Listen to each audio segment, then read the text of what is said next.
Postal ballot की जो scheme है उसका रूल है 54A which was introduced in 1964 in the act. उस समय में बहुत सारे पोस्टल बैलेट्स नहीं थे.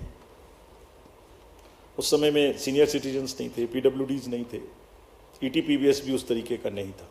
तो धीरे धीरे संख्या बढ़ रही है और for an inclusive election it is necessary that we extend this facility. जैसे पिछली बार आप ही ने कहा था कि आप लोगों को ये फैसिलिटी नहीं है, हमने जाके एनेबल की. सबको मिलनी चाहिए, एसेंशियल सर्विसेज वालों को मिलनी चाहिए. लोग कहते हैं हमसे हमें वोट देने का अधिकार क्यों नहीं, नर्सेज, डॉक्टर्स, बहुत जगह से बात आती है. हम we are trying.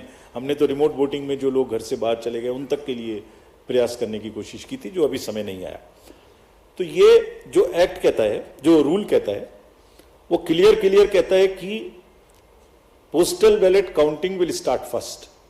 So on all centres in the country it will start first, no doubt about it. After only half an hour would start the EVM counting. So there are three countings which are happening simultaneously, and it is happening. It happened in 2019. It happened in all the 2022 elections of the states held thereafter. It happened yesterday also in case of Arunachal and Sikkim. हम mid course नहीं बदल सकते कुछ भी. और क्यों नहीं बदल सकते? Because it is compliant with the rule. क्या कहता है कि तीनों स्टार्ट होंगी और उसके बाद निर्विरोध तरीके से लास्ट तक कंटिन्यू करेंगी.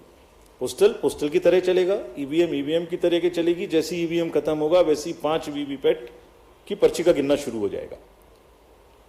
और आप लोगों की जनरल जानकारी के लिए almost majority of the booths में पोस्टल बैलेट की संख्या कम है, तो वो वैसे ही ऑटोमेटिक पहले खत्म हो जाएगा.